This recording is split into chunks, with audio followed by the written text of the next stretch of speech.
700 হল ছিল, ছিল। এখন তো সিনেমা হল নেই। আমরা তো সিঙ্গেল 400 হলে সিনেমা চলবে। আমাদের সিনেমা মানেই 400 হল, শুক্রবার দিন হাউসফুল, শনিবার হাউসফুল, রবিবার হাউসফুল। এই তিনটা জিনিস আমার মানে সম্মানের দিক থেকেও একটু প্রবলেম হতো। এইগুলোর জন্য কিছু কিছু হল তৈরি করা দরকার, যেটা শুনছি এখন বোম্বাদা একটু শুনি। মানে অ্যাকচুয়ালি ডিজিটাল হওয়ার পরে তো সবাই ছবি করছে, ছোট ছোট ছবি, যেটা সেটা তো এখন শুনি না। এখন তো শুনি হলে 10 জন, 15 জন, 20 জন ছবি দেখে। যার জন্য ইন্ডাস্ট্রিটাকে করার জন্য একটু সবারই চিন্তা ভাবনা করা উচিত। আর সবচেয়ে বড় কথা হলো সিনেমা হল দরকার। এই যে হাউসগুলো বন্ধ হয়ে গেছে, তা নিয়ে তো কারো মাথা ব্যথা নেই। এটাই আছে। তো তো দুটো, তিনটে, চারটে ছবি দিয়ে কিন্তু একটা ইন্ডাস্ট্রি চলবে না, 1 বছর ইন্ডাস্ট্রি চলবে না। এতে এই সব কখনোই ছিল না, কোনো রাজনীতির কোনো ব্যাপারই ছিল না আমাদের ইন্ডাস্ট্রিতে। আমরা এত বছর কাজ করেছি। সেটা জানি। এই মুহূর্তে ইন্ডাস্ট্রির অবস্থা আপনি কিভাবে বুঝছেন? যদিও আপনি বলছেন ইন্ডাস্ট্রির সঙ্গে যুক্ত নেন, কিন্তু এত বছরের দৃষ্টিতে আপনি কিভাবে এখনকার সিনেমাগুলোকে দেখছেন?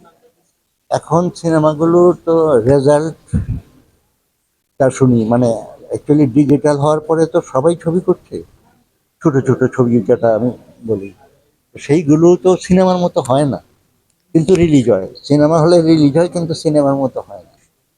সেই জন্য আমার মনে হয় মার্কেটটা বাংলা সিনেমার মার্কেটটা একটু ইয়ে হয়েছে। ভালো সিনেমা, বাংলা সিনেমা, বড় বড় কস্টিংয়ের ছবি হয় 4টা 5টা, আমার মনে হয় বছর ছোট্ট আইডিয়া আছে। তো দুটো, তিনটে, চারটে ছবি দিয়ে কিন্তু একটা ইন্ডাস্ট্রি চলবে না, 1 বছর ইন্ডাস্ট্রি চলবে না, এত টেকনিশিয়ানের ইন্ডাস্ট্রি। সেই কারণে একটু চিন্তা ভাবনা করে যারা কাজ করতে করা উচিত। আপনাদের সময় বাংলা ছবির একটা বড় দর্শক ছিল গ্রামের দর্শক। আমাদের সেই সময় দর্শক হলও ছিল, 700 হল হল ছিল, ছিল। এখন তো সিনেমা হল নেই। আমরা তো সিঙ্গেল 400 হলে সিনেমা চলবে। আমাদের সিনেমা মানেই 400 হল, শুক্রবার দিন হাউসফুল, শনিবার হাউসফুল, রবিবার হাউসফুল। এই তিনটা জিনিস এই দুটো জিনিস আমাদের কনফার্ম ছিল। এর বাড়িতে ঘুমিয়ে থাকতাম আমরা, সন্ধ্যার সময় খবর নিতাম, সে রিপোর্ট কি কি, কারণ জানি দুপুরের শোটা হাউসফুল হবে আমাদের কয়েকজন। এটা ছিল। সেটা তো এখন শুনি না। এখন তো শুনি হলে 10 জন, 15 জন, 20 জন ছবি দেখে। যার জন্য ইন্ডাস্ট্রিটাকে করার জন্য একটু সবারই চিন্তা ভাবনা করা উচিত। আর সবচেয়ে বড় কথা হলো সিনেমা হল দরকার। এই যে হাউসগুলো বন্ধ হয়ে গেছে, তা নিয়ে তো কারো মাথা ব্যথা নেই। তো হলগুলোর জন্য কিছু কিছু হল তৈরি করা দরকার, যেটা শুনছি এখন বোম্বাদা একটু চেষ্টা করছে। ছোট ছোট হল খুব প্রয়োজন, খুব প্রয়োজন। ইন্ডাস্ট্রিকে বাঁচাতে হলে এইটুকু করতে হবে, না হলে হলের কথা যেরকম বললেন, সেরকম সিনেমার দিকেও তো সিনেমার দিকে তো অবশ্যই সিনেমাটা সিনেমাই হতে হবে। এই চোরাতালি দিয়ে একটা নাটকের মতো করে করে ফেললাম, সে সে হলো সিনেমা হবে না। দর্শক থেকে ফিরিয়ে আনতে কোথায় চলে গেছে এখন ইন্ডাস্ট্রি, টেকনোলজি। আর এরা সব পিছনে পিছনে কাজ করছে। 20 বছর আগে, 25 বছর আগের মতো কাজ করলে এখন সিনেমা হবে? আর উপায়ও নেই, যেহেতু ওদের বাজেট শুনি কম, খুব কম বাজেট ছবিগুলো করে। আর অল্প দিনে হ্যাঁ, অল্প দিনে 5 দিন 7 দিনে করে। সে কারণে এই রোহন, হ্যাঁ, কেমন আছো? ভালো ভালো আছি। এছাড়াও কি গ্রাম বাংলার দর্শক থেকে মুখ ফিরিয়ে নেওয়াটাও কি একটা বাংলা ছবির আপনাদের যেটা প্রধান থাকতো যে গ্রাম বাংলা মফস্বল হ্যাঁ হ্যাঁ, মহোৎসবে একটু মহোৎসবে তো হলগুলোই বন্ধ হয়ে গেছে, দর্শকই তো নেই। আমরা তো টাকা অ্যাকচুয়ালি কলকাতা থেকে পেতাম না, আমাদের টাকাটা উঠতো সিনেমার মফস্বল থেকে। বিশাল চলতো এই যে বারাসাত, ডায়মন্ড হারবার, মেদিনীপুর, আমাদের বিরাট মার্কেট ছিল। এখন তো সিনেমা হলই নেই, হাউসগুলো সব বন্ধ হয়ে গেছে। এছাড়া অনেক রেস্ট্রিকশনস এসেছিল বেশ কয়েক বছর ধরে, মানে একটা বাজেট না হলে বড় পর্দার সেটা রিলিজ করার একটা সমস্যা হতো, এবং সেখান থেকে মানে ক্যালেন্ডার ছিল যে সেই ক্যালেন্ডার অনুযায়ী রিলিজ করে। এইসব তো আপনাদের ওই সময়টাই ছিল না। না, তখন এইগুলো ছিল না। আর এইগুলো যেহেতু আমি এখন বাড়িতেই আছি বলে, ইন্ডাস্ট্রিতে নেই বলে, এইগুলা যা একটু টুকটাক খবর পাই। এবং খুব দুঃখ লাগে যে সব চলছে, এইগুলো চলা উচিত না। ইন্ডাস্ট্রিতে এই সব কখনোই ছিল না, কোনো রাজনীতির কোনো ব্যাপারই ছিল না আমাদের ইন্ডাস্ট্রিতে। আমাদের একটু জানতে আমরা ইচ্ছে এত করে বছর কাজ করেছি, সবে মিলেমিশে আমরা কাজ করতাম তখন। আমার যদি জানতে ইচ্ছে করে আপনি যখন মানে পিক ফর্মে তখন আস্তে আস্তে আপনি সিনেমা জগৎ থেকে সরে গেলেন কেন? আপনি নিজেকে না, সরিয়ে আমি নিলেন হঠাৎ সরিনি। আমি সরেছিলাম ওই করোনা থেকে, মনে হয় করোনার পর থেকে। করোনার পর থেকে। কেন? তার আগে কারণটা কি ছিল টুকটাক যে কাজ করেছি। আপনাকে আর ইন্ডাস্ট্রি ফেল হয়?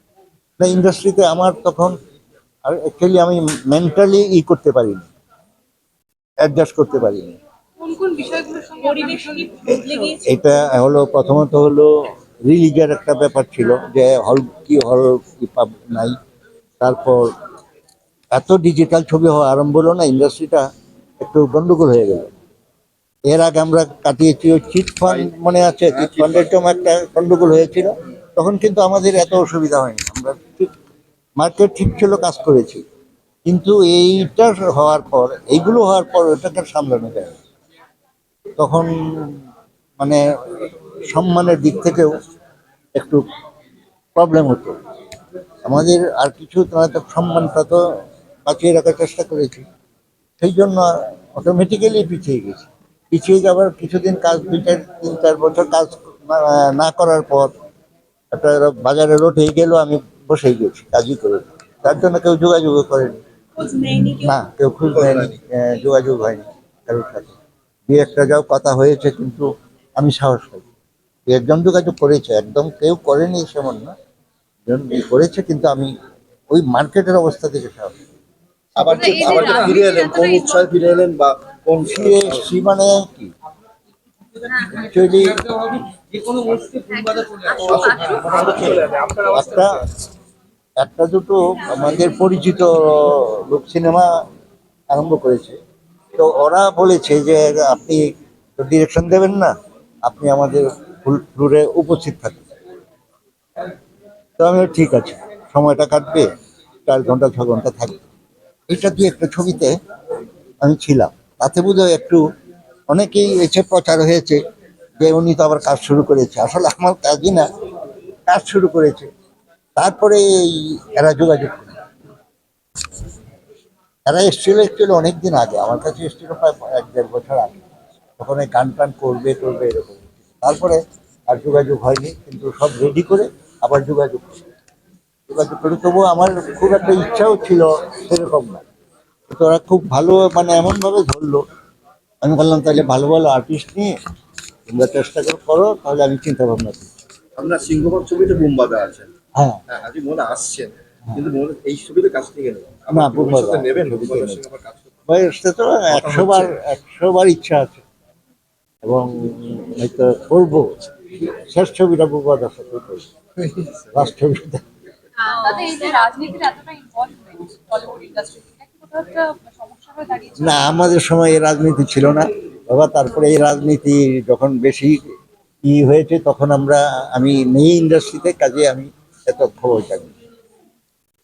এবার আপনি যে ছবির মাধ্যমে ফিরে আসছেন, সেইটা অনেকের কাছে খুশির খবর, এবং আপনার পাশে রচনা বসে রয়েছে, আমরা দেখতে পাচ্ছি।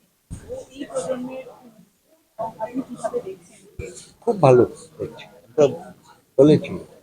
আমি যতটুকু ইন্ডাস্ট্রিতে না থেকেও যতটা খবর পেয়েছি, আমাদের লোকজন গুরুত্ব রয়েছে ওর সম্পর্কে, দর্শনের সম্পর্কে সব দারুণ পজিটিভ খবর রয়েছে। আমি পুরোটাও সামনে বলাটা ঠিক হবে, হ্যাঁ, কিন্তু আগামী দিনের সাংঘাতিক ব্রাইট ফিউচার, ব্রাইট ফিউচার। আমি ইদানিং ছবি দেখি, কারো নাম বলে লাভ নেই, আমি ছবি দেখি। আপনার ছবির মধ্যে কি সেই স্বপন সিনহার ঘরানা পাবো আমরা? কি 80-90 দশকের ঘরানা পাবো? চরিত্র কখনো বদলায়, ঠিক। মানুষের চরিত্র বদলায় না। তুমি চিন্তা করে দেখবে, 20 বছর আগে যে চরিত্র ছিল, ওইটা তোমার আছে, ইচ্ছা করলে বদলাতে পারবে না। আপনি ওইটাও বদলাবে না। কিন্তু আপনার এটাও ছবির মধ্যে বদলাবে ঘরানা বদলাচ্ছিল, রাজমহল দিয়ে আমি বদলা না, শুরু আমি করেছিলাম, আমি তো বিভিন্ন ধরনের ছবি করি, এক্সপেরিমেন্টাল ছবি করতে শুরু বিভিন্ন করেছি। ধরনের ছবি করি, এবং ছবিতে, এখনকার ছবিতে তুমি যদি আমার আগের ছবির মেকিং খুঁজে পাবে, এখন যে মেকিং হচ্ছে, এখন যতটুকু টেকনোলজি ইউজ করা হচ্ছে, গ্রাফিক্স ইউজ করা হচ্ছে, সব কিছু পাবে, সেটা পাবে। 20-25 বছরের ডিরেক্টরের যা পাও, এই 70 বছরের ডিরেক্টরের ছবিতে একটু ভালোই কিছু পাবে।